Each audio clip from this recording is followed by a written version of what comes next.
Out in the deep, silent dark, where stars glitter like scattered diamonds, a great search is underway. The most brilliant minds of our time are listening to the whispers of the cosmos, hoping to hear a voice that is not our own, a discovery that would change the story of humanity forever. It seems almost certain that we are not the only ones. The universe is a grand theater with countless worlds, and on these myriad stages, life could have bloomed in forms we can barely imagine. Some of these cosmic neighbors might be ancient beyond our reckoning, their civilizations having sailed the seas of space for thousands or even millions of years longer than ours. They could appear in our skies at any moment. A culture so advanced might see our little blue world as a perfect new home, a place to settle. And if ever there was a time for them to arrive, that time is surely now. But when their ships finally grace our atmosphere, will they come as friends, curious to learn our ways, or will they come as shadows, intending to extinguish our light? The moment they find us, they may begin our end. Should a war begin, it would be a story of a gentle Kermit the Frog facing the thunderous might of a Tyrannosaurus Rex. A remarkable 78% of people who have been asked believe that life exists on other worlds. What's more, our leading scientists are certain that aliens will one day make their way to Earth. But since these travelers from the stars have yet to knock on our door, it makes one wonder, are we truly all alone in this vast universe? Some scientific theories do suggest that humanity might be a singular spark of life in the cosmos. Yet, such an idea feels deeply unlikely. Just think about the sheer number of stars twinkling in the night sky. The Hubble Space Telescope can gaze upon roughly 100 billion galaxies in the part of the universe we can see. Each of these galaxies, in turn, is home to an estimated 100 billion stars. When you do the math, 100 billion times 100 billion gives you 10 sextillion, which is a 1 followed by an incredible 22 zeros. And just as our own sun has planets dancing around it, there are billions upon billions of other worlds out there where alien life could be thriving. It's not just probable that aliens exist in the great expanse of space. They are almost certainly out there. But if this extraterrestrial life isn't just a fantasy dreamed up by Steven Spielberg, where could they be hiding? For a long time, science fiction stories have played with the idea that we might have some very interesting and perhaps challenging neighbors, like those from Mars. In November of 2011, NASA embarked on its first uncrewed mission, the AOS-5, with Curiosity, with the specific goal of searching for alien life on the Red Planet. Sadly, for fans of science fiction, the Mars we see today is almost certainly without active life. However, NASA believes that great bodies of water once flowed across its surface.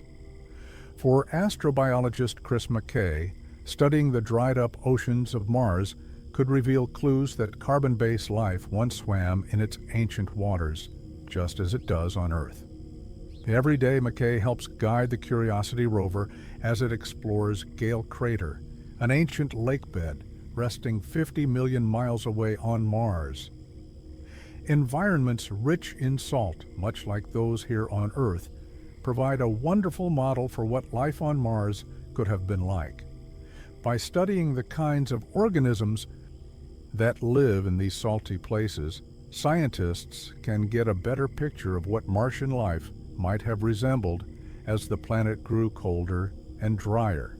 In time, all the water would have vanished, leaving behind nothing but a crust of salt. This salty crust is an amazing way to preserve signs of life from long ago.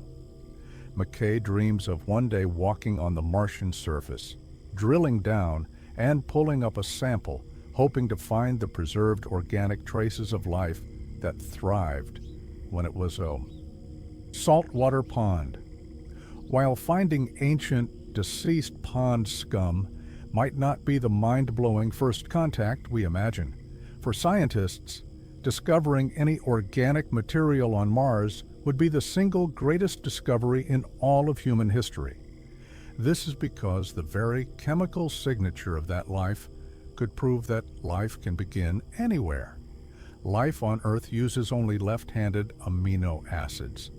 Think of it like driving. We all agree to use one side of the road, either the right or the left, giving it a handedness. If you were used to driving on one side and woke up one morning to find everyone driving on the opposite side, you would know instantly that you were somewhere foreign, somewhere alien. In the same way, if scientists were to travel to Mars and find that all the amino acids there were right-handed, it would be a powerful sign of a biology completely different from our own, truly alien life. In that moment, it would be clear that life on Mars began all on its own, separate from life on Earth. And if life started twice just in our solar system, once on Earth and once on Mars, it would be powerful evidence that life is springing up everywhere, all across the universe. Such a discovery would be a reason for incredible celebration. If alien beings made from the same carbon building blocks as us are flourishing on other worlds, the most important question is, how do we find them? To help with this quest, planetary scientists are using Kepler, the most powerful deep space observatory ever sent into orbit. Right now, it is an incredibly exciting time in this field, with dozens of new planets being discovered every single month. Within our own galaxy, it's thought that there are hundreds of millions, perhaps even billions, of planets that could be home to life. Given how many there are and how different they can be, the amount of alien life could be much greater than we currently imagine. At MIT, Sarah Seeger is scanning the galaxy with great focus, but she's not looking for just any old planet. She is searching for the perfect real estate for alien life, worlds that look a lot like Earth. The kind of planet we most want to find are terrestrial planets. These are worlds made mostly of rock and can be even larger than Earth. We have seen evidence for planets that are a few to several times the mass of our world, and these are thought to be perfect for life to begin and survive, especially if they are located in what's known as the Goldilocks zone. Just like in the old fairy tale of the three bears, astrophysicists look for planets with conditions that are just right. If a planet is too far from its star, it's freezing cold. If it's too close, it's scorching hot. But a spot right in the middle, like where Earth orbits, could create the perfect cradle for alien life. Finding these planets, however, is a huge challenge. The problem is that a dim, Earth-like planet is orbiting incredibly close to a star that is blindingly bright. In fact, our own sun is 10 billion times brighter than Earth, a difference that is almost impossible to comprehend. Searching for an Earth-like twin next to a sun-like star is like trying to spot a tiny firefly buzzing just 6 inches away from a massive searchlight, when both the firefly and the searchlight are thousands of miles away. It is a slow and careful task, but the results have been incredible, with planets that could support life being found every month. Let's wander through a few examples.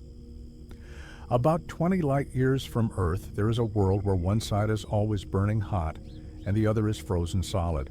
But in between these two extremes lies a sweet spot where life could exist. And what about this hidden treasure, a planet that circles a red dwarf star? Any alien beings living here would get to enjoy sunlight the color of blood and feel a warmth like a day in the Caribbean. The meaning of these discoveries is truly breathtaking. The next step is to look closer using new and amazing technologies. Scientists are building a tiny nano-satellite called ExoPlanetSat, which is designed to be a miniature space telescope. This little instrument, true to its actual size and mass, will have solar panels that unfold to give it power. It will stare at sun-like stars, carefully looking for Earth-sized planets as they pass in front of the star's glowing face. The grand plan is to launch a whole fleet of these exoplanet sats, all identical, with each one watching its very own star. It is very possible that Exoplanet Sat will be the one to find the first confirmed planet with alien life. There could be countless Earth-like worlds out there capable of supporting life made of carbon.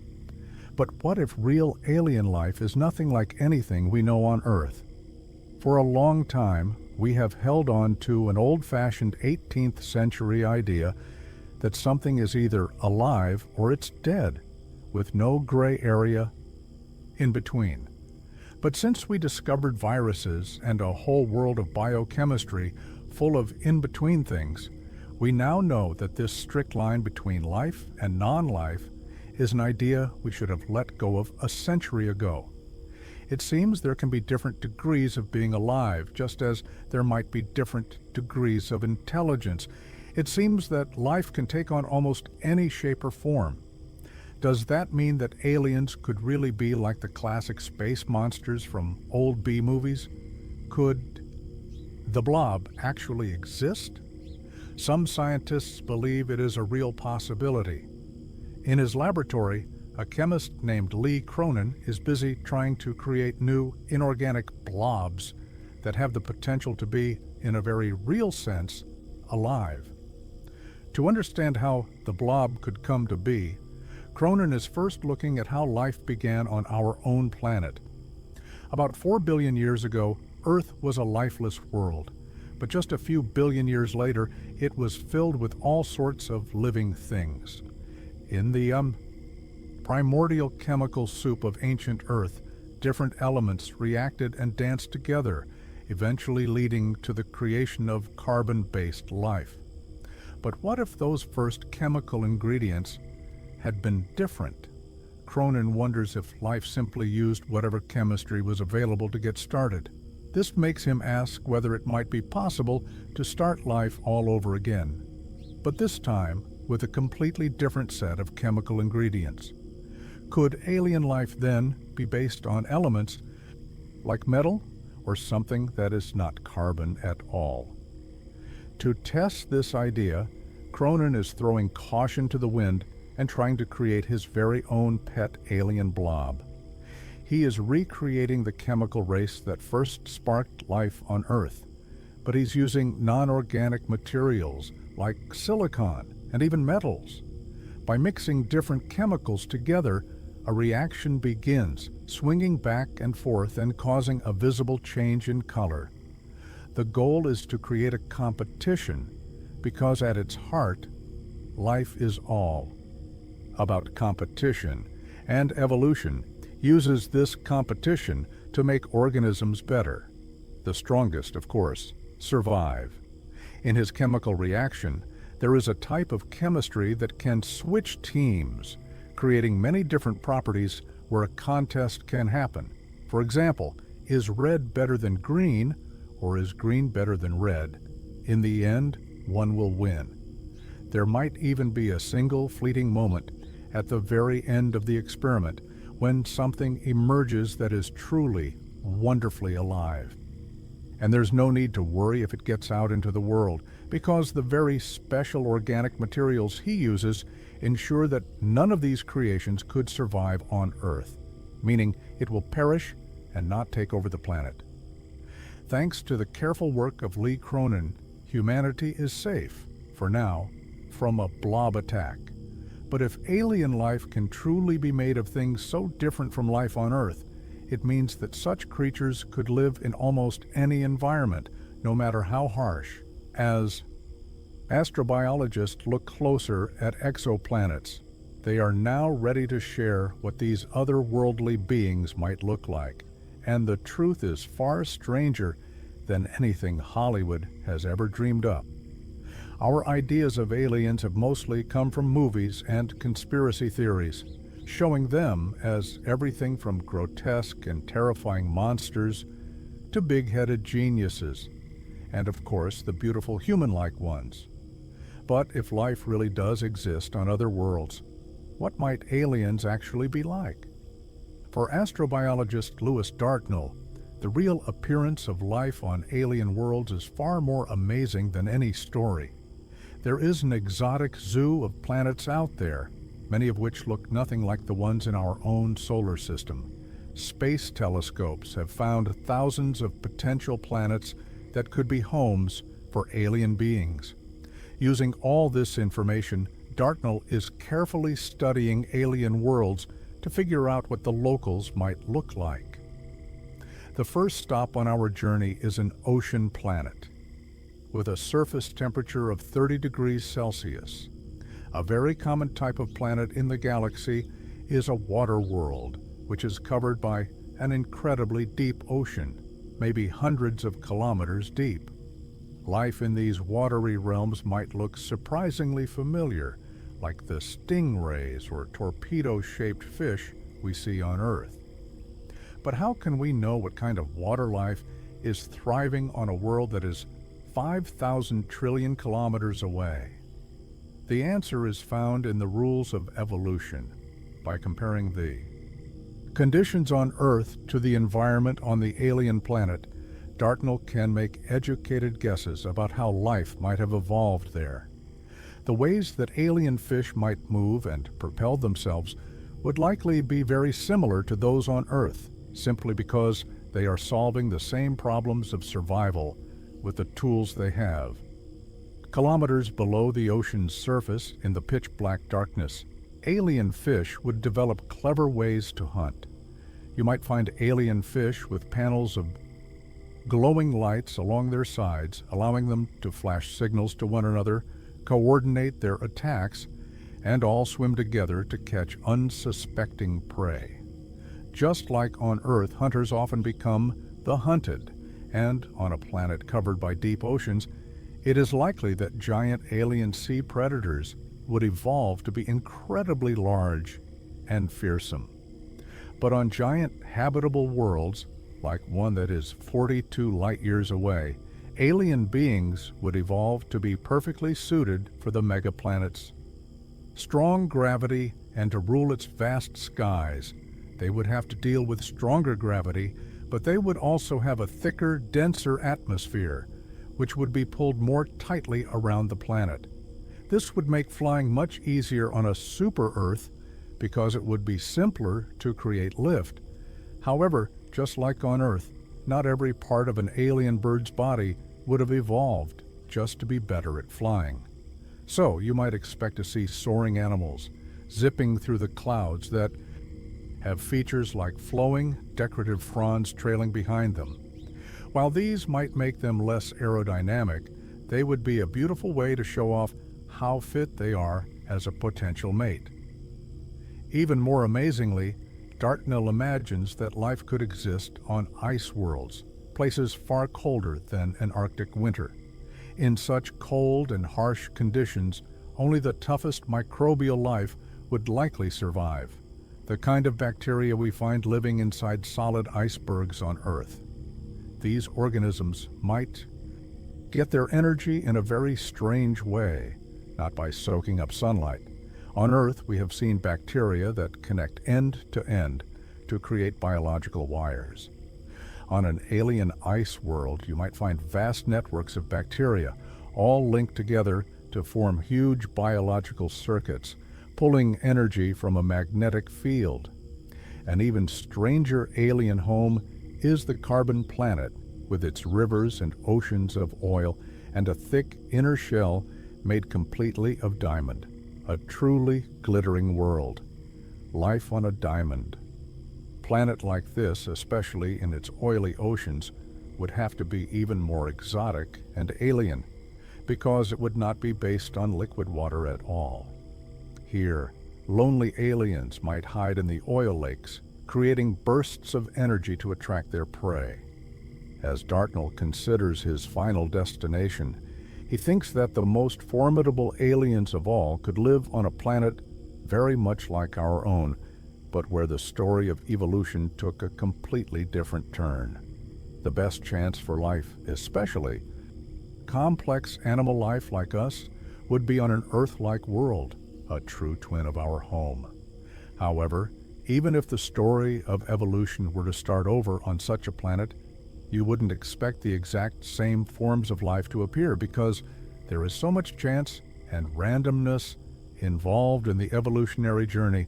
So, perhaps on an alien Earth-like world, a species of octopus might have grown a hard exoskeleton to support itself against gravity once it left the water. In a galaxy where life can evolve into an endless variety of amazing forms, what are the chances that a planet develops intelligent, self-aware life like Yoda, Doctor Who, or even Dr. Zoidberg? As it turns out, scientists think this is completely possible. Aliens may not just be intelligent, they could be far, far smarter than us, having taken evolution to its next logical step by becoming a robotic species. In our galaxy alone, it is estimated that 60 billion planets could be home to alien life. But is alien life just a fish, a bird, or a blob? Or have beings from other worlds built grand civilizations much more advanced than our own, perhaps like the Vulcans? In other words, will aliens have an intelligence as great as Spock's? To build an advanced civilization, 3 key things are needed. First, you need stereoscopic eyes, like those of a predator. Predators are usually smarter than their prey, which is why we have sayings like sly as a fox and dumb as a bunny. Being AEE, predator requires skills like camouflage, stealth, and the ability to outsmart your meal. Second, you need an opposable thumb, or a hand, a claw, or a tentacle, something that allows you to change your environment to make tools and eventually starships. Third, you need language. It is incredibly important to pass down knowledge from one generation to the next. The wisdom learned by one generation must be given to the next to build huge civilizations that can travel between the stars. If alien species are intelligent, the development of language will be incredibly important. However, the way alien beings talk to each other could be much more advanced than how humans interact. It's very likely that aliens will not be single, individual beings. Instead, they may all be connected into one great collective, a Borg of sorts, which would be far more powerful and incredibly difficult for humans to understand or reason with. Our only way to understand them would be to communicate in a similar way. Kevin Warwick, an expert in cybernetics, believes that some alien beings are so incredibly smart that they have taken control of their own evolution, merging themselves with technology. The idea of smartphones in their world is ancient history. Cyborg aliens can communicate using only their minds, and Warwick is trying to do similar things, pushing the limits of science by turning himself into the world's first cybernetic organism. Warwick had a brain gate implanted into the nervous system of his left arm, which connected his nerves to a computer and then to the internet. As he opened and closed his hand, the signals from his brain made a robotic hand open and close at the same time. This robotic hand had tiny sensors in its fingertips, which sent feedback to Warwick. This allowed him to feel, through signals in his own brain, how much force the robotic hand was using on different objects. As long as you have a network connection, your brain and your body don't have to be in the same place. This shows that aliens could use their thoughts to control robots. The next step for Warwick is to communicate telepathically with another living person, just as he believes aliens do. For this, he has enlisted an ET stand-in, his wife, Mrs. Warwick. Electrodes were also put into her nervous system, so every time she closed her hand, Warwick's brain received an electric pulse, creating direct communication from one nervous system to another. It is clear that aliens will communicate directly, brain to brain. Could a highly advanced alien species act as a single, silent, collective mind? This idea might seem like a fantasy, but something similar happens right here on Earth, beneath our feet. Ants show a collective intelligence, which makes them incredibly powerful. If you destroy a single ant, it barely affects the ant colony. It is the colony, a more connected form of intelligence, that truly matters. Now imagine, for example, the Borg from Star Trek, which adds another layer of machine intelligence, creating a super intelligent network. If alien beings have technology as advanced as the Borg, they would be able to do almost anything. Astronomer Jeff Marcy thinks that some aliens will generate power in a way that comes straight out of a science fiction story. If another advanced civilization needed huge amounts of power, there is a way to gather much more energy by simply capturing all the light coming from their home star. On Earth, we collect small amounts of sunlight to turn into energy, but technologically advanced aliens might need so much electricity that they would require all the power their star has to offer. The best way to do this would be to use solar panels, just like the ones we have on Earth. The basic idea is wonderfully simple. You would try to build a sphere around a star to catch all the light it gives off, turn it into electricity, and power your advanced civilization. Imagine then paving a sphere around our sun and collecting every bit of sunlight it produces. This giant alien solar power station is known as a Dyson sphere. However, as you might guess, building such a thing would be incredibly difficult. An advanced civilization would, for practical reasons, start by building a single solar farm in space. Then, when they could, they would add a second one, and then a third, and so on, slowly, building a complex swarm of solar farms around their home star. Any alien civilization trying to build a Dyson sphere would face very serious engineering problems. For example, the huge amount of material needed, the difficulty of keeping it structurally sound, and making sure it survives against comets, and, most importantly, against the central star moving and crashing into the Dyson sphere. So, if aliens this smart really exist, it's safe to assume they know a lot about what's happening in their part of the galaxy, and they might be fully aware that we are here. So, will aliens be the ones to make first contact, or have they already tried? In August of 1977, a radio telescope in Ohio picked up a strange and mysterious signal. It was a narrowband signal, which means it had a lot of electromagnetic energy packed into a very specific frequency. The signal came from deep space, and what it implied was so amazing that leading astronomers wondered if it was a message from alien beings, making them ask, "Are we missing ET's calls?" When the observer looking at the data saw this signal, he was so incredibly excited that he wrote "Wow" in the margin of the printout. The "Wow" signal is exactly the kind of signal that scientists would expect to get from an alien intelligence.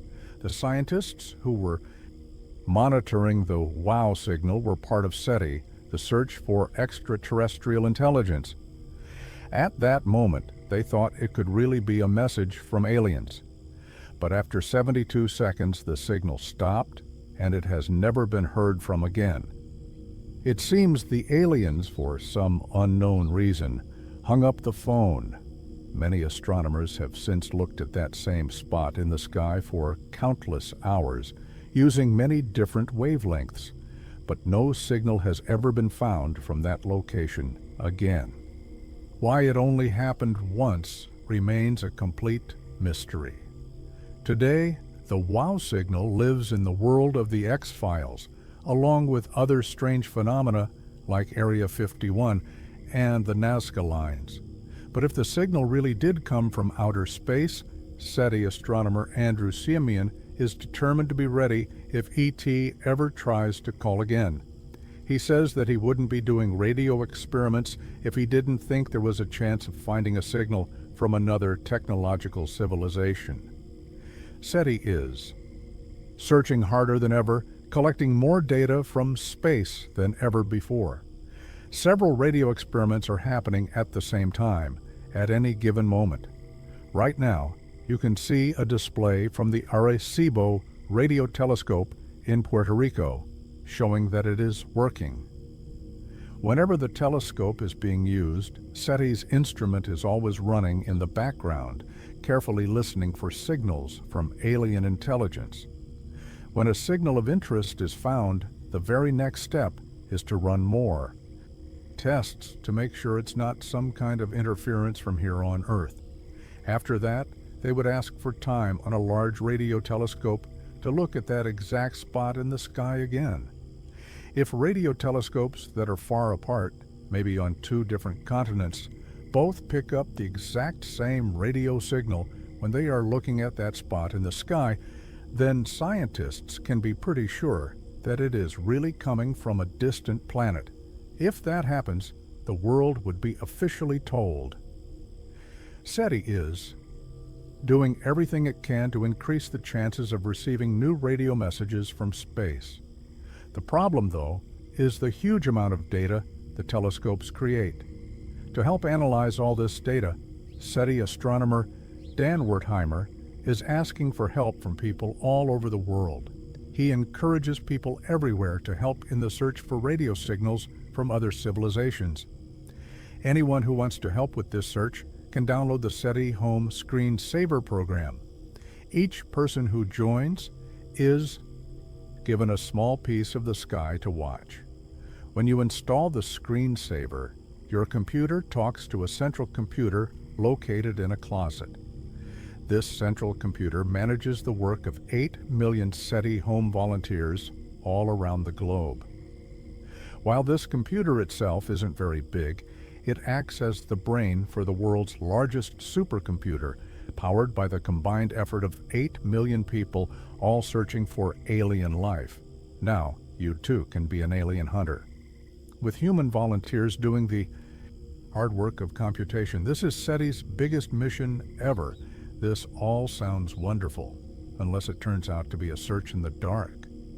Because if you were part of a futuristic alien civilization, would you really still be sending messages using old-fashioned radio waves? A biological engineer named Sriram Kosuri thinks there is a much better way. His amazing research suggests that alien intelligences could send messages biologically, with information written and stored inside molecules of DNA. If your goal was to send a whole library of messages out into space to other planets, DNA would actually be a very good way to do it. DNA storage is incredibly dense. In theory, you could store 100 billion DVDs in about 1 gram of DNA. As the genetic blueprint inside every living thing, DNA is nature's own high-capacity hard drive, and Kosuri is sure it's perfect for sending messages between the stars. A really good thing about it is that for sending information over huge distances to many places, it takes less energy to send something with less mass. DNA, as a chemical, lasts for a very long time. We know it can stay very stable for thousands of years, especially in a dry place like space. But how exactly would DNA be sent through space to Earth? Astrophysicist Paul Davies suggests that advanced aliens could use tiny microscopic spacecraft made of organic matter, which might already be here all around us. He thinks we should be looking for alien messages in a bottle right now. How would these messages be written, and what would the bottle be? Imagine that aliens have decided to make tiny nanomachines, or even to use nature's own existing machinery, that is, living cells, and upload information into them. The bottle itself could be the protein shell of a virus or a living cell. Davies doesn't think it's any more of a fantasy to find a message inside the genome of a bacterium than it is to find a message in radio waves coming from the sky. From carefully searching deep space for radio waves to patiently sifting through the galaxy for alien DNA, alien hunters are ready to receive messages from life beyond Earth. But is this enough to guarantee first contact? Humanity is only just starting to understand how we might communicate with other civilizations, and it's very possible that all of our current ideas are completely wrong. If you had asked this question 200 years ago, the suggested way to communicate might have been smoke signals. In the same way, 200 years from now, the method could be something completely different, maybe tachyons, subspace communication, or some other technology we can't even imagine yet. But while SETI waits patiently, a more direct way to let alien intelligences know we exist is to open all hailing frequencies and talk to them directly. For several decades, scientists have sent a constant stream of messages out into the cosmos, specifically created to get the Sjödvägstight attention of alien beings. Voyager 1, for example, traveled into deep space carrying a golden disk with information about Earth, including music, pictures, and even a message from President Jimmy Carter. More recently, text messages have been sent to planets we know could be habitable, but so far, no one has replied. So, how do we get the attention of alien intelligences? Dr. Doug Vakoch thinks that the reason aliens don't answer our messages is simply because they don't understand them. Because of this, he is trying to find some common ground. Humans are a species that understands mathematics, and mathematics is a universal language. For Vakoch, writing messages in the language of science, instead of, for example, Urdu or Welsh, is the key to starting a conversation between planets. But Vakoch isn't planning to teach aliens algebra. Instead, by using mathematics, we can show alien beings all the wonderful things about our world. A great example of this is the Fibonacci sequence. Starting with the number 1 and adding it to itself, we get 2. 1 plus 2 equals 3, and 2 plus 3 equals 5. When you connect squares of these sizes, they form a spiral, a pattern we see all over in nature, like in the spiral of a nautilus shell or in spiral galaxies. This pattern is also seen in things made by humans, like the front of the Parthenon in Greece. So, by starting with simple mathematical ideas like counting, we can go beyond just describing our physical world to share ideas like our sense of beauty. Vakoch's biggest dream is not just to send information about Earth to aliens, but to show them what it really means to be human, with all our flaws. Researchers are creating CGI images, computer graphics that show human beings in their full three-dimensional form, moving and doing things that are deeply important to humanity. One of our highest values is altruism, but how would we explain such an idea? We could start by showing a person who sees another person in need and then helps that person. In this particular story, the outcome is good for the altruist, though this isn't always how it happens. Of course, altruism also means having a choice. You might see someone in danger, but also have the option to turn away and leave. So when we think about the messages we want to send to an alien civilization, we might want to talk about our ideals, but also how well we live up to those ideals, and in some cases, how we fail. But showing humanity's darker side to the galaxy might not be the wisest thing to do. Yet even if alien intelligences do get our messages and manage to understand them, will they even care? What will alien beings think of us? It's likely that aliens have already been watching us. For the last 50 years, humanity has been accidentally broadcasting what could be considered the best of our cultural archives out into space, including shows like I Love Lucy and Leave It to Beaver, Any Star, system within 50 light-years of Earth would be able to pick up these cultural signals, which might lead them to believe that there is no intelligent life on Earth. No, that's not right. Not intelligent. We have a bias that aliens might be just 100 years more advanced than us. We need to open our minds to the idea that they are thousands, even millions, of years more advanced. The difference in technology between ants and human civilization is nothing compared to the technological gap between us and an advanced civilization that can travel between the stars. If you are walking down a country road and see an anthill, would you go up to the ants and say, "I bring you trinkets, I bring you beads, I give you nuclear energy, take me to your ant queen"? Or maybe you might just decide to step on a few of them. So, what could humanity possibly offer them if their technology is thousands, even millions, of years more advanced than our own? A futuristic.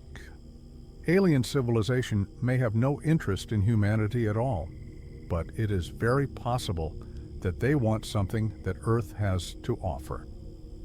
Since the 1970s, different nations have sent probes into space to look for signs of alien life. If humanity has done this, it makes you wonder, have they done the same?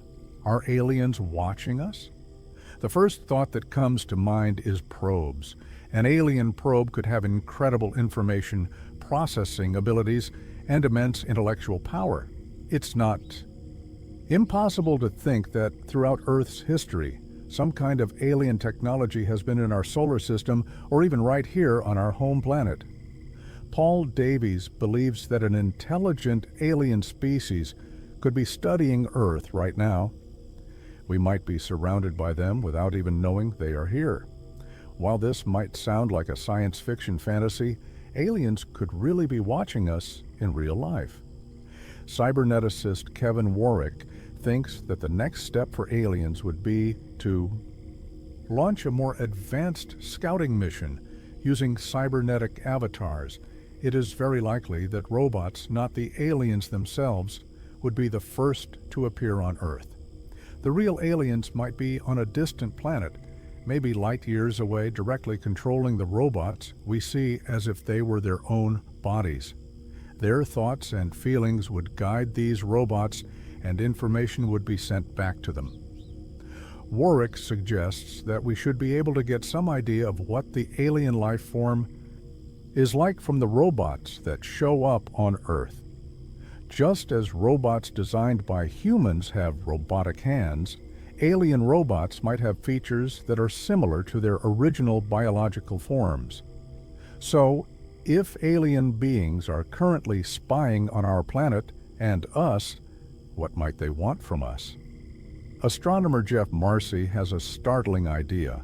Some alien visitors might not be interested in humankind at all, but they would have a deep appreciation for Earth itself.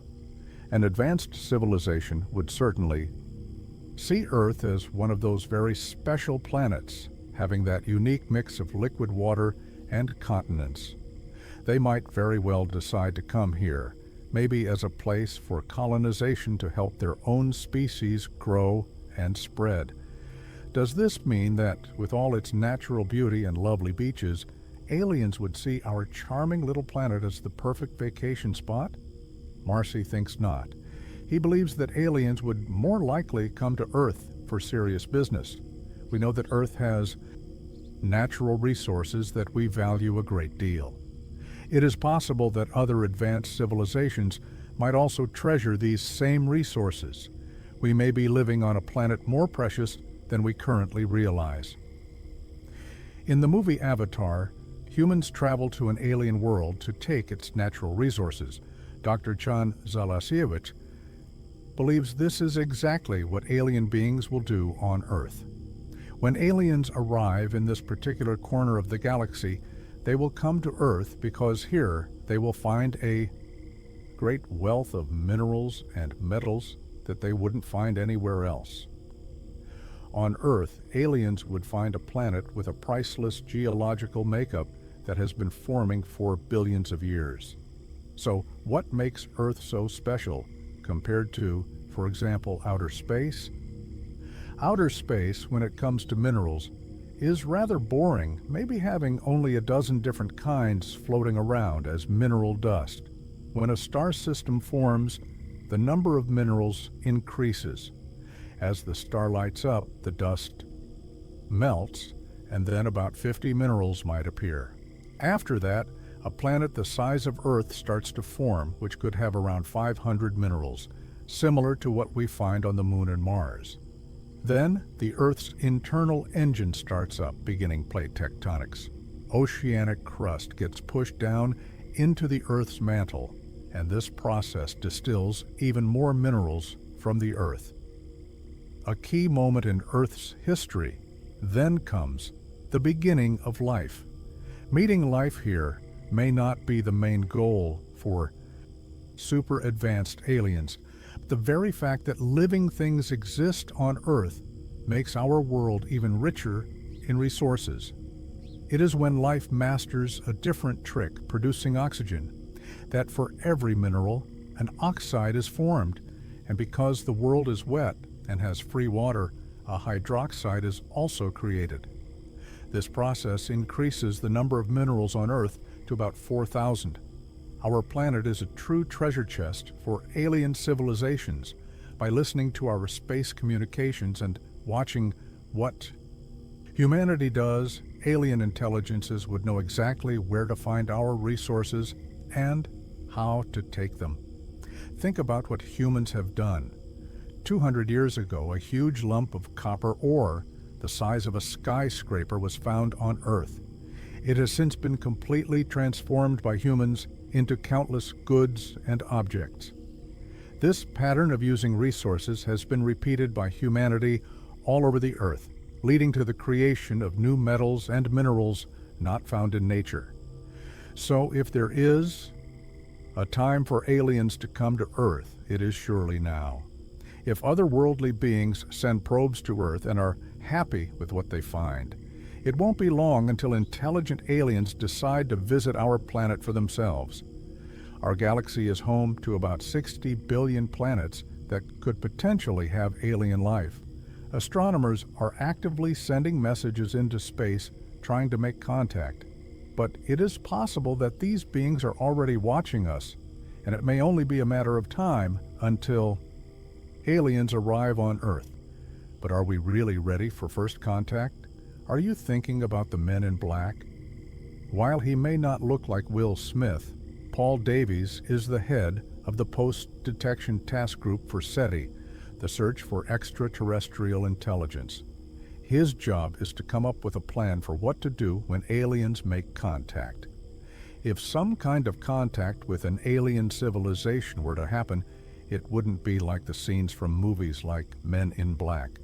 In reality, it would involve a small group of people, the SETI scientists who listen for signals, and then Davies himself. Their job is to create a protocol or a plan in case there is undeniable proof that humanity is not alone in the universe. What should the next steps be? Who should be told? How should we reply? Should we reply at all? And who would speak for planet Earth? But no matter which important person is chosen to speak for humanity, whether it's the President, the Queen, or Oprah, don't expect the moment of first contact to be shown live on television. Any first contact situation is likely to happen in a way no one expects, making it almost impossible to stop information from leaking to the media before scientists have had a chance to fully understand the situation. These procedures involve a series of checks to confirm that the signal is real, followed by telling various scientific and governmental organizations in a specific order. But is it really just this one person standing between us and a potential alien apocalypse? Not exactly. If aliens break their radio silence, NASA will call in its Men in White, the Office of Planetary Protection. In this department, Dr. Carlton Allen's very important job is to assess the risk of Earth being contaminated by something from space. and at the same time to figure out any biological threat we might be to them.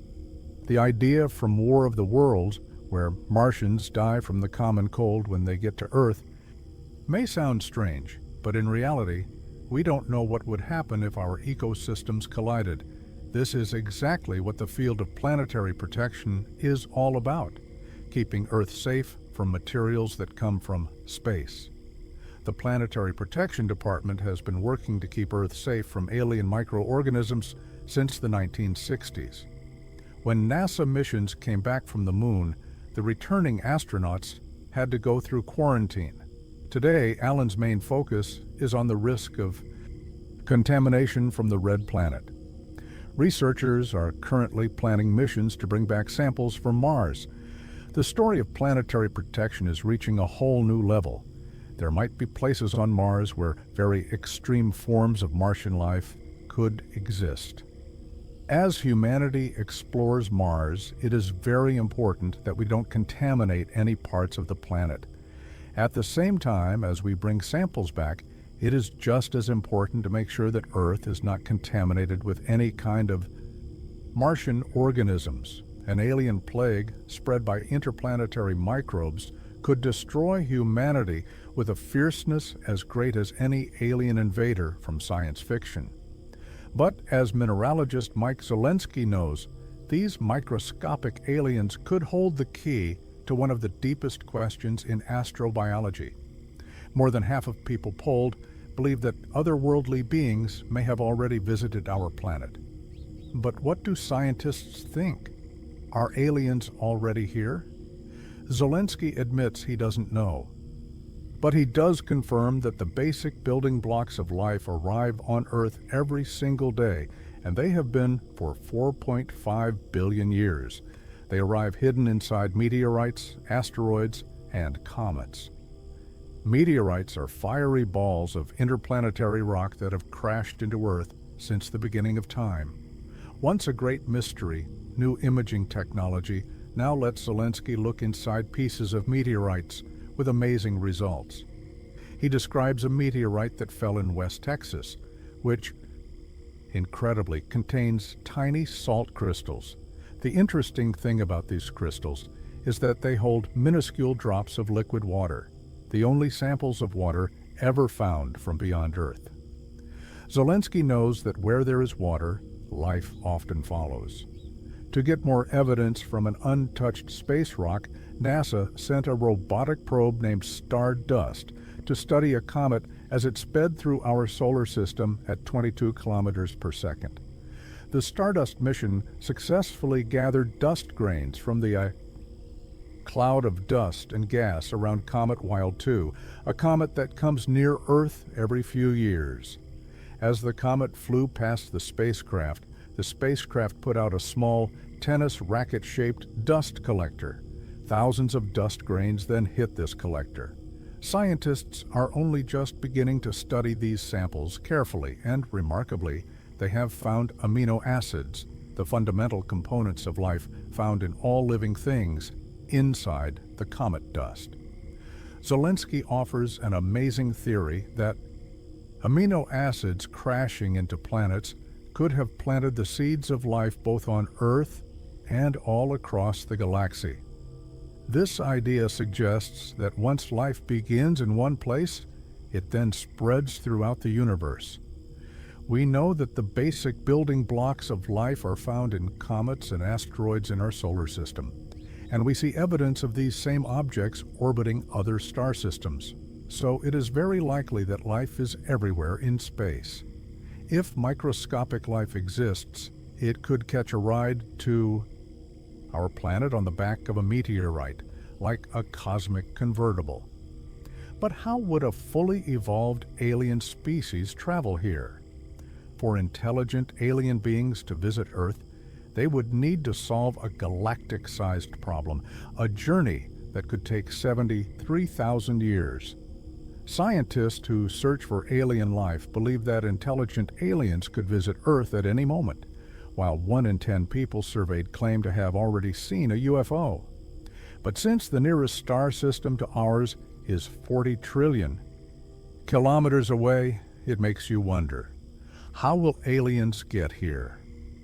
Les Johnson, a physicist at NASA's Advanced Concepts Office, thinks that alien engineers would solve the problem of crossing the galaxy in the same way that humanity solves difficult problems. As a physicist, he has to make assumptions about how the universe works. The rules that apply in his laboratory must be the same as those in a laboratory across the street, across town, on the other side of the planet, or even on the opposite side of the galaxy. When thinking about what it would take to travel between stars, you have to think big, much bigger than the Saturn V rocket, which took humans to the moon. The liquid-fueled Saturn V is still the most powerful rocket ever built. It allowed astronauts to travel 384,000 kilometers to the moon in just 4 days. But for aliens to reach Earth even from Alpha Centauri, our neighboring star system, would make the Apollo missions look like a short walk. If humanity tried to travel between stars using a chemical rocket, given the huge distances, it would currently take an incredible 73,000 years. Faced with the idea of thousands of years spent in a cockpit, aliens would need a very large library of books or a different plan. This leads Johnson to think that aliens might consider using a more explosive way to travel. Instead of the Saturn V, imagine a battleship, something truly huge, with large pressure plates underneath. Instead of chemical rockets, small hydrogen bombs would explode, one every few seconds. As each bomb goes off, it gives a powerful kick, pushing the spacecraft and making it go faster and faster. If this acceleration was kept up for hours instead of the minutes of chemical rockets, a spacecraft could potentially reach another star in a few centuries, which is much better than the 73,000-year travel time. But setting off multiple devastating hydrogen bombs during takeoff might get them to Earth quickly. But it might also be a one-way trip, as the aliens would likely destroy their home planet in the process. Because of this, Johnson believes that environmentally friendly aliens might develop something much faster and safer, using different kinds of energy. His personal favorite technology is called a solar sail. A solar sail works by reflecting light to create push. Although you can't feel it on the ground, sunlight, as it bounces off an object, pushes on it. In deep space, this push can become very strong, and it is a source of energy that is always available. The prototype solar sail, which has been developed for these kinds of applications, is an incredibly thin, lightweight reflector. Imagine this scaled up to be the size of Texas, with the thickness of a human hair. If such a thing were to be unfolded in space by humanity or another civilization, it could get a huge push from sunlight, allowing for very fast travel. While humanity can't build something the size of Texas today, it's possible that in a few years, a solar sail a few kilometers in size could be built. And in the next 50 to 100 years, it might be possible to scale up such technology to the size needed for interstellar travel. But even with solar sails, a journey of 4 light years to Earth could still take a century or more, which could get rather boring.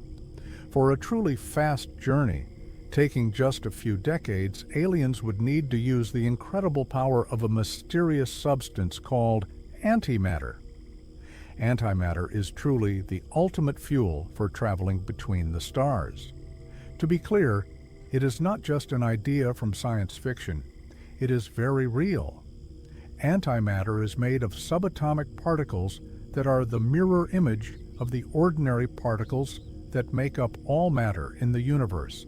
But when matter and antimatter touch, the resulting explosive annihilation is perfect for space travel.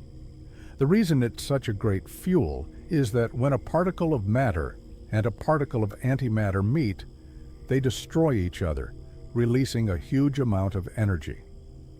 To understand the immense scale of this energy, think of the space shuttle's external orange tank, which holds all the fuel needed to push the shuttle into orbit. You would need 50 of those tanks to make the same amount of energy as just 3 grams of antimatter. A tiny amount of antimatter could allow alien explorers to travel across the galaxy at speeds close to 107 million kilometers per hour, reaching Earth in a relatively quick 42 years. And unlike the flying saucers from science fiction, an alien spacecraft could handle such unbelievable speeds no matter what it looked like. When we picture spaceships, we usually think of a rocket's shape: tall, thin, and very aerodynamic. This design is mostly because we live on a planet with an atmosphere. But once a spacecraft gets above that atmosphere, the worry about aerodynamic drag disappears. So, a spacecraft can have lots of things sticking out or nothing at all. It could even be a cube, like a Borg cube. In the end, in the vacuum of space, the shape of the spacecraft doesn't matter anymore. But once aliens have built the perfect ship for interstellar travel, they face an even bigger challenge: crossing the endless and dangerous emptiness of space to Earth without getting lost. As you may have noticed, there is a lot of space out there. Our galaxy alone is 100,000 light years across and has 100 billion stars and just as many planets, all constantly moving. This is just one of the estimated 200 billion galaxies thought to exist in the known universe. So, when alien beings load up their ship and set off on the incredibly long journey to Earth, will they get lost in the vastness of space? Dr. John P., an astrophysicist, suggests that aliens could chart a course through space in the same way that sailors navigate the sea. Imagine a boat as an alien spacecraft, and the ocean is the galaxy it is trying to navigate. Lighthouses have been used for thousands of years to help guide ships across oceans. In the same way, a lighthouse analogy can show how an alien might navigate the galaxy using pulsars. Pulsars are a rare type of star that spin hundreds of times per second, sending out characteristic flashes of radiation at regular rate, intervals exactly like a lighthouse beam. From a spacecraft, the light from 2 pulsars can be used to figure out its position. Pi believes an alien navigator could use the flashing beams of 2 or more pulsars as a kind of galactic landmark to always know where their spacecraft is. To measure their position with pulsars, they would need to measure very accurately the time it takes each pulse of light to travel from the lighthouse to the boat. Using the known speed of light, IC circle can then be drawn on the map. With a second lighthouse, a second circle can be drawn.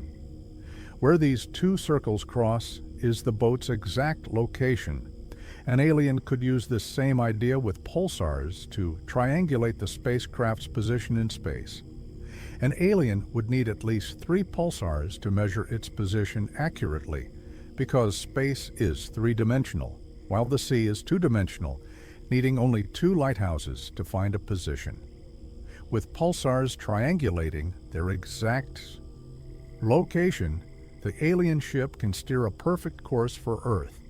But to avoid obstacles along the way, aliens might use another technology that sailors have used for centuries. This boat has radar to avoid anything in its path. In the same way, an alien spacecraft would need radar to dodge space debris or other obstacles. Radar systems on Earth can already detect space debris in Earth orbit, so it's very likely that any advanced civilization would have technology at least as good as our current radar. But even if the aliens don't get lost, the journey to Earth will take decades. So how will aliens survive a space journey of such a long time? Astronaut Michael Barrett has spent months living on the International Space Station and has a good understanding of the challenges long-distance travelers will face. So every civilization thinking about interstellar travel must consider recreating some of the conditions of their home planet that would keep their bodies healthy. It's important to remember that their bodies developed under the forces of gravity, so they would need to deal with the way bones and muscles get weaker in zero gravity during their trip. For beings with carbon-based bodies like our own, years spent in weightlessness would be fatal. But Barrett thinks that, unlike our current spacecraft, an advanced alien ship would have artificial gravity. This could be done by spinning the ship, an idea often shown as a large spinning wheel, like in Stanley Kubrick's 2001, A Space Odyssey. A spinning craft would create an outward centrifugal force, pulling the alien crew towards the sides of their ship, just as Earth's gravity keeps our feet on the ground. But spinning a ship has its own problems, as it can be a bit disorienting. A better solution would be a propulsion system that is always thrusting, creating a linear G-force, so to speak, in the friction-free environment of space. While rockets don't need to fire all the time to keep moving in space. If they did, the resulting linear G-force could create artificial gravity, much like the acceleration in a car pushes a driver back into their seat. Now, if a civilization had the technology, maybe they would have mastered the ability to control gravity itself, and could truly have an artificial gravity field on their ship. In the end, it all depends on how technologically advanced a civilization is before it goes into space. Gravity would make the ship comfortable and help keep the aliens physically healthy, but what about their mental state? Imagine being stuck inside a spacecraft for a journey lasting decades without going mad. Will aliens have psychological problems in space? Even with the largest space station ever built, it is clear that the space is still very limited. It is not a very large area, especially for those used to roaming freely on the ground. This really makes you think about the psychological factors that will be involved in a very long journey for aliens. Boredom, loneliness, and cabin fever could destroy morale and even mental stability. The only thing they can do is to stay busy. So it's important to think about what activities will keep the crew occupied and busy. There are many possibilities. Keeping the ship's systems in perfect working order would be one thing. Another would be keeping the crew members' bodies in top physical shape, no matter what exercise routines or countermeasures they might need to do. Faced with an endless cycle of physical training, ship maintenance, and staring into the emptiness of space, the aliens in transit might choose to pass the time by entering a long state of suspended animation, much like the crew in the science fiction movie Alien. Even at light speed, years separate stars, so every possible factor must be considered. You have to think about advanced technologies, including cryostasis, or putting living beings into a state of suspended animation to allow them to make these very long voyages.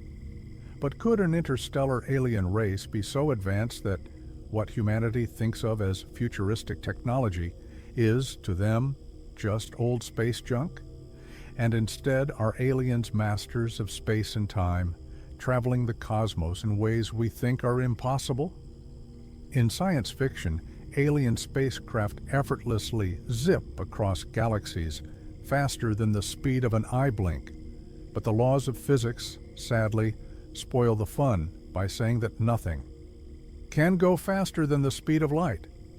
Yet physicist Michio Kaku believes there is a loophole in these laws that could allow aliens to travel through space using the same propulsion system that powers the Starship Enterprise. Can aliens really travel at warp speed?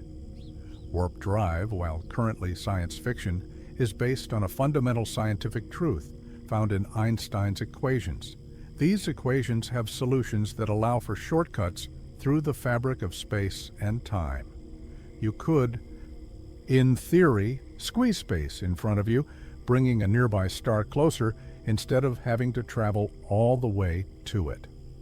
By using warp drive, faster-than-light travel becomes theoretically possible, meaning that aliens could get to Earth from the nearest solar system in just 2 weeks. But how could a spaceship handle the unbelievable forces involved in bending the galaxy without being torn to pieces? Physicist Harold White suggests that an alien spaceship would protect itself with a force field made of normal space. What would this setup actually look like? There would be a central ship surrounded by a kind of equatorial ring. This ring would hold all the negative vacuum energy needed to achieve this technological marvel. The ship would create a protective cocoon of untouched space for it to sit in, while the universe around it is squeezed to allow for incredibly fast travel. So the spacecraft sits inside this well-behaved pocket of space-time. The proper acceleration in this case is formally 0. As a result, when the field is turned on, instead of everyone being thrown violently against the wall, a scenario that would make for a very sad episode of Doctor Who, they would feel absolutely nothing. The proper acceleration is 0. The idea of twisting the universe might sound like a fantasy, but White is convinced that warp drive is possible, and he is determined to prove it. Right now, efforts are being made to create a microscopic example of this phenomenon in laboratories. It is a highly scientific task, and one shouldn't get too excited. It's not something that will be attached to a spacecraft anytime soon. However, it could serve as proof that it can be done. Don't worry, Harold, the excitement will be contained. Besides, even if an alien spacecraft had warp drive, they would need a huge amount of fuel. To make such a journey, it would require the energy equivalent of 300 suns. This sounds impossible, at least for a primitive civilization like ours.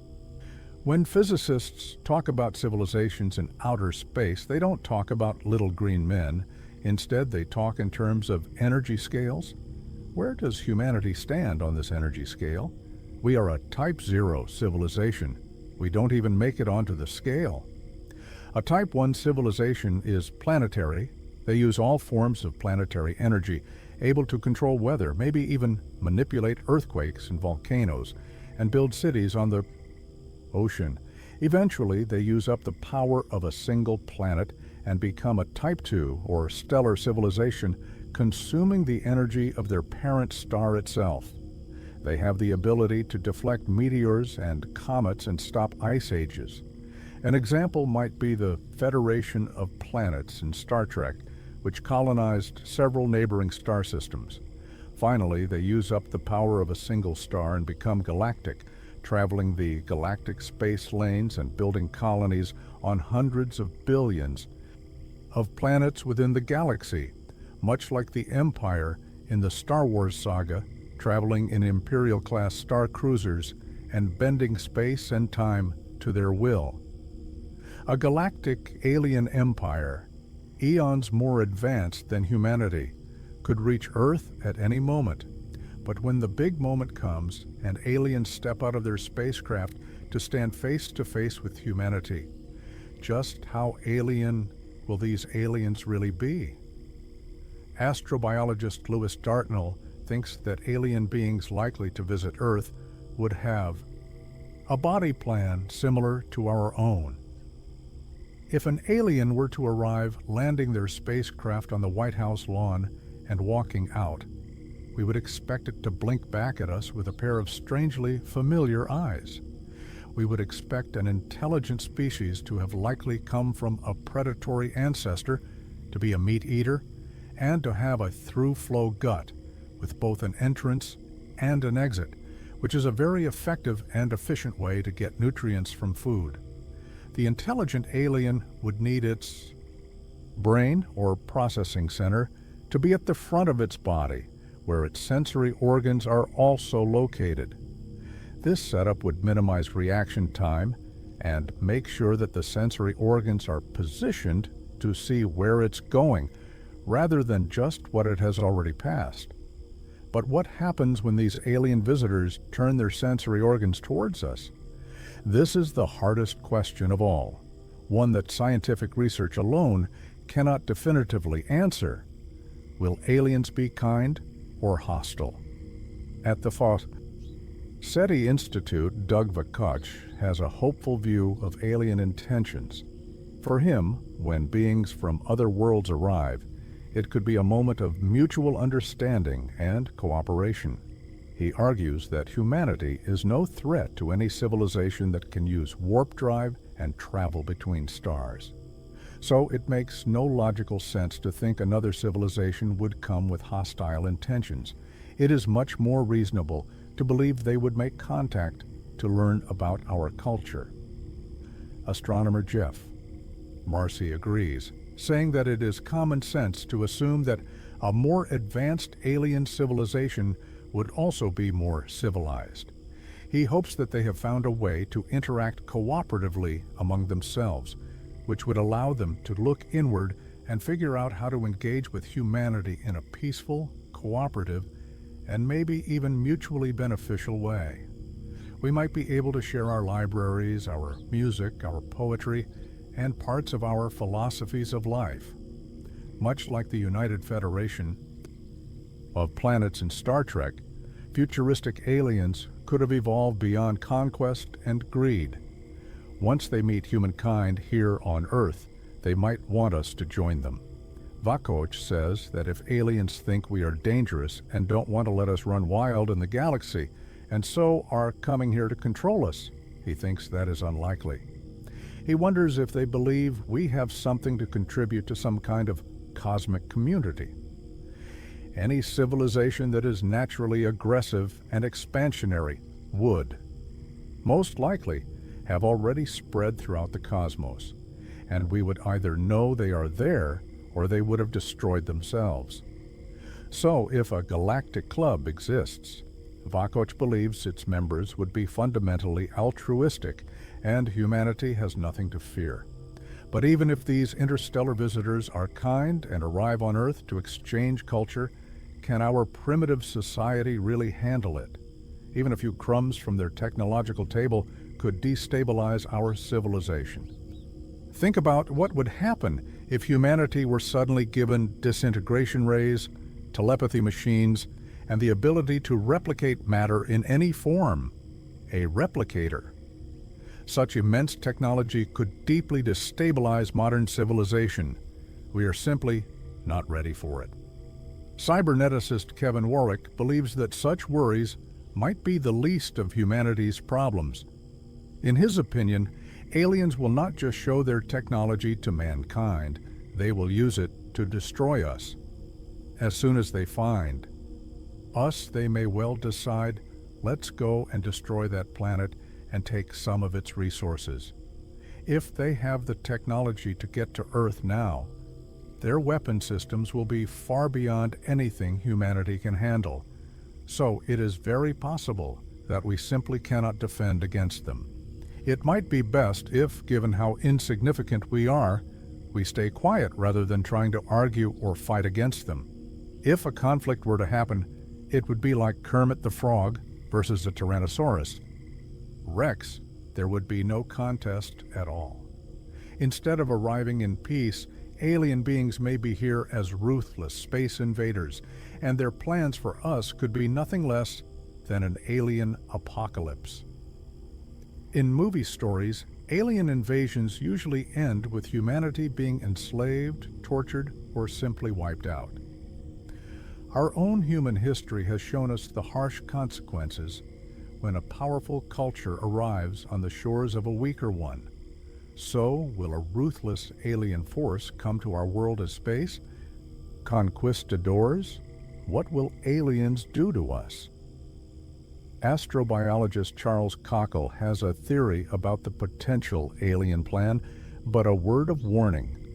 Do you really want to know? So, why would aliens want to come to Earth? The answer is life itself. The incredible variety of organisms on this planet, an amazing explosion of living things. But one of the basic needs for life is energy. It needs energy to grow and reproduce. There are different ways that life can get this energy. One way is through photosynthesis, where leaves collect sunlight and use its energy to grow and reproduce. But this is not a very efficient way to get energy. A much more effective way is to eat plants. And an even more efficient strategy is to eat the animals that eat the plants. At each step up the food chain, energy becomes more and more concentrated. As a result, animals at the top of a food chain are usually predators, animals that prefer to eat other animals or meat. So if aliens were to arrive here, they would likely be predators, and much like us, they would eat other animals.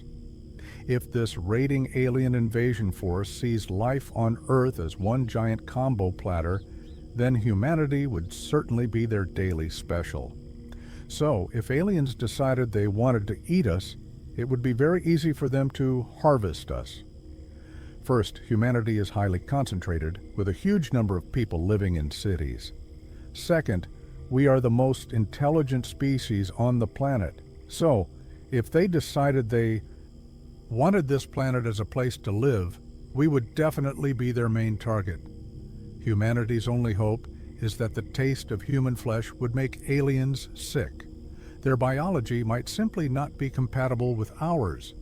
Their proteins and how they are made might be completely different from the components of our biology. So even if they wanted to eat us, they might be biologically unable to do so. But as aliens take control of our planet, being eaten might be the easier fate. For Cockle believes that instead of becoming lunch, humans could be rounded up for a much more terrible destiny: dissection. For thousands of years, humanity has a bloody history of probing and analyzing the human body to understand how it works. Maybe aliens would do the same to us, but it's not all bad news. Human beings have developed technology to scan the human body, allowing us to study parts of our biology and medicine without having to cut people open. If truly intelligent aliens exist, maybe they have developed technologies that would let them scan our bodies and understand our inner workings without needing to dismember us. Advanced and hostile alien invaders would have an endless number of ways to make our lives miserable. But there is a small ray of hope, for maybe, as a former U.S. president once predicted, we inferior humans would fight back. No matter what you think of President Ronald Reagan, it is widely known that he was a smart judge of human character. One day, while sitting next to Mikhail Gorbachev discussing the very fate of planet Earth, Ronald Reagan suddenly said that if aliens were to one day invade, Gorbachev and he would join forces against them. You can imagine Gorbachev's reaction. He probably thought he was sitting next to a madman. Yet in reality, it was a smart observation of human nature. If aliens were indeed to invade, yes, humanity would come together. It is a part of human nature to put aside differences and to face a common enemy. It is part of our genetic makeup to know that there is strength in numbers and unity. Hundreds of books have been written by philosophers, theologians, and strategists, not about how to deal with a weaker enemy, but how to face a stronger one. Humanity would have to learn from the alien invaders. We would have to find their weaknesses and learn how to use their energy against them, how to use their technology to defeat them. This is the art of war, whether it's to fight invaders or to offer a hand of friendship to curious visitors. Scientists are preparing Earth for its first contact with alien life. We have explored where aliens might live, what they could look like, how smart they might be, and how they might travel through time and space. The aliens are coming, and it could be sooner than we think.